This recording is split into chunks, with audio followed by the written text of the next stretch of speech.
It's the semi-finals in Rome, and we've got the Queen of Rome back again, Iga Swiatek, and she's up against Coco Gauff. This is the preview. Let's go through it.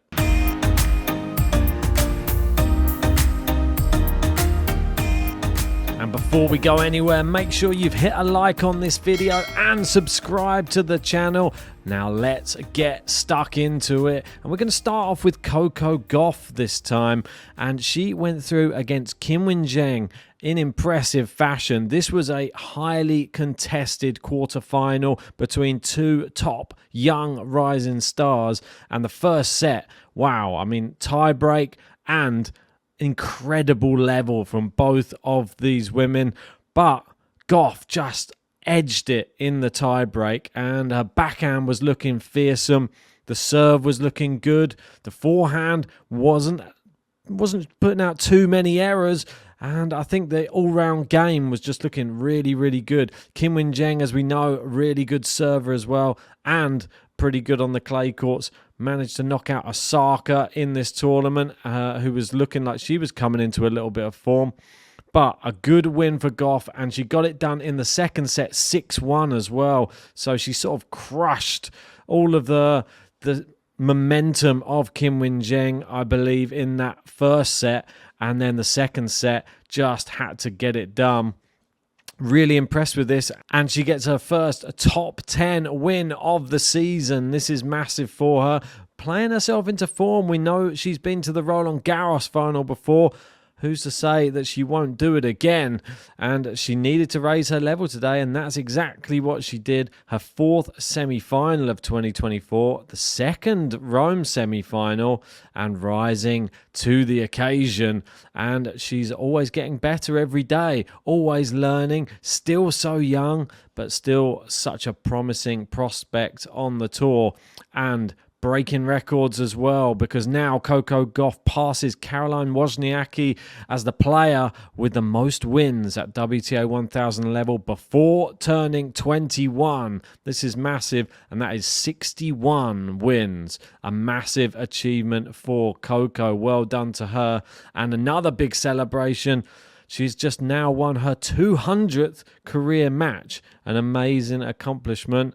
And well, only 20 years old. Here's to many more milestones as we have a look at another one of Gauff celebrating there on the court. But this match against Kim Win-Jeng, this will put her in good stead, because it was a tough match, and she's going to have to be on her A game if she's going to take on the best clay court player, maybe of all time, in Iga Swiatek on the women's tour.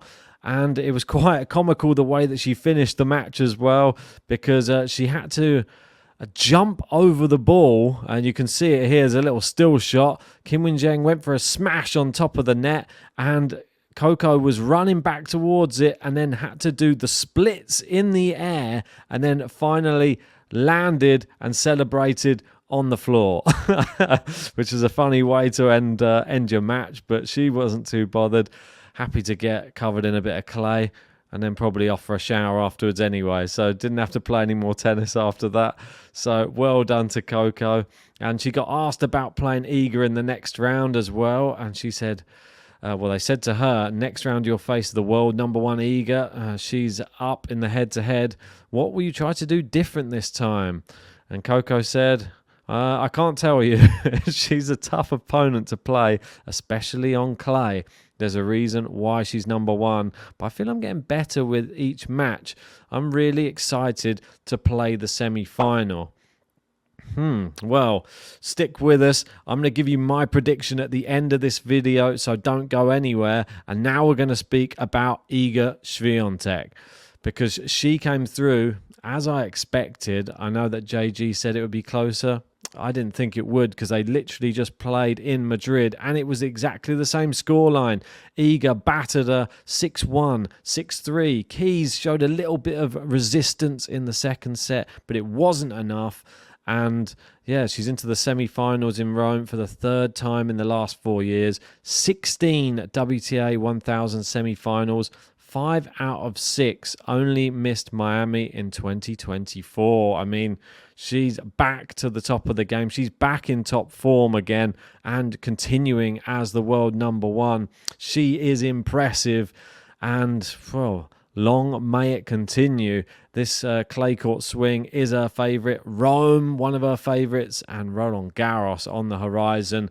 And she's in fantastic form. She's definitely the favourite there. She's definitely the favourite here too. And with that quarterfinal win, she is now 80-0 in completed WTA 1000 matches when she takes the first set. That first set is vital for Coco Gauff in this next matchup. Will she be able to get it? And this is a good one from the Tennis One app saying, since the start of the 2021 Rome tournament, the site of her first WTA 1000 triumph, Iga has participated in 22 WTA 1000s, and she's reached at least the semi-finals in 16 of them. Wow, simply extraordinary consistency. She's going for her 10th title at this level, all in a 3-year span. I mean, and we got the list here. It was Rome, where she won in 2021, and then out in Cincinnati round 3, out in round 4 in Indian Wells. Then she won Doha, won Indian Wells, won Miami, won Rome, out in Toronto round 3, Cincinnati round 3, the final in Dubai.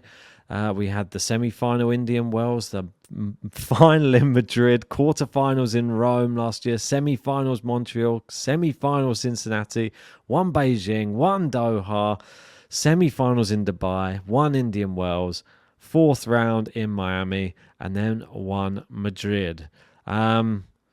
Odds on to win Rome, isn't she? I mean, let me know in the comments section. A few other stats for Iga as well.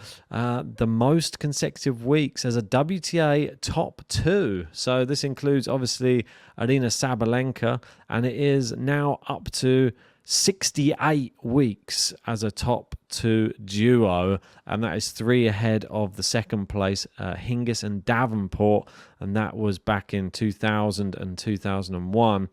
You see a few other ones on there. We got Serena Williams and Safina there with 59. Serena Williams and Kerber with 48. Anand and Clijsters with 47. And Serena and Venus with 44 there. So they're at the top of the tree. Just goes to show how dominant they are on the tour at the moment. And this is what Iga had to say after reaching her 3rd Rome semi-finals, and they said, "You're super young, but you've won a lot. Tell me about the joy of winning a match. Is it always the same, or has it evolved?" And she said, for sure, it's not always the same. Every match tastes differently. When you play like 80 matches a year, you feel like it's a routine. Sometimes you feel really great emotions. Like after the Madrid final, it was really emotional. Sometimes you feel relief, which maybe isn't always the best one. But that's how life is. It's a roller coaster sometimes, but today I'm proud of myself because I felt like I'm playing better, and it was for sure the best day for me in Rome. Yes, most definitely, I would agree with her there. She looked really impressive, especially in that first set, bullying Madison Keys around the court for a second tournament run-in. But let's get on to the head-to-head, and this is what it looks like. 9-1 in favour of Iga Swiatek, the only solitary win for Coco Gauff coming in last year's Cincinnati semi-final. And as we know, they did play in Roland Garros last year. Iga with a straight sets win there, and it was 6-4, 6-2. We can go all the way back. And we know they played in the 2022 Roland Garros final, and it was 6-1, 6-3. So getting slightly better in the next match. But yeah, they did play in Rome in 2021. It was closer as well, but still a straight sets victory for Iga. Will Gauff be able to put up any more of a test in this semi-final? Let's find out. So, on to my prediction, and this is how I'm going with it.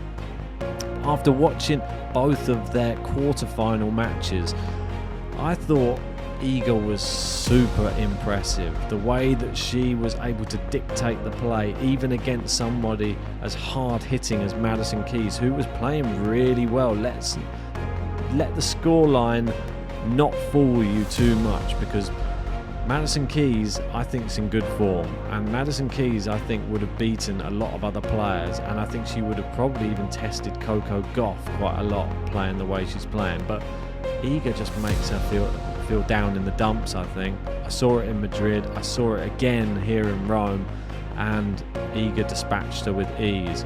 Coco's match against Kim Win-Jeng, arguably some might say a tougher opponent. I'm not so sure. I think it was fairly level. I think Madison Keys playing at a very high level.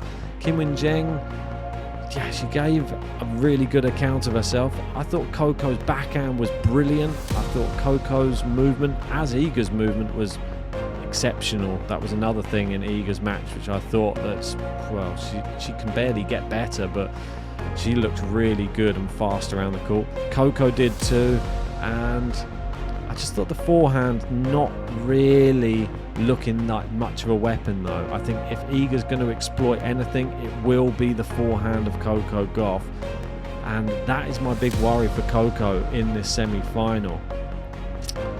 I think that we're going to see in this semi-final a straight sets win for Iga Swiatek, and I don't think we're going to see a tie break, but I do think we're going to see maybe a 3 and a 3. Yeah, not a complete and utter domination, but a nice, comfortable win for Iga. But that's my prediction. Tell me your prediction in that comment section below. I want to hear all your thoughts. Do you think Iga's going to win it easily, or do you think Coco actually has a chance this time? Is she going to pull that head-to-head closer together? I want to hear what you have to say. And if you haven't already, smash a like, subscribe, and join us for more Rome action coming up all this week.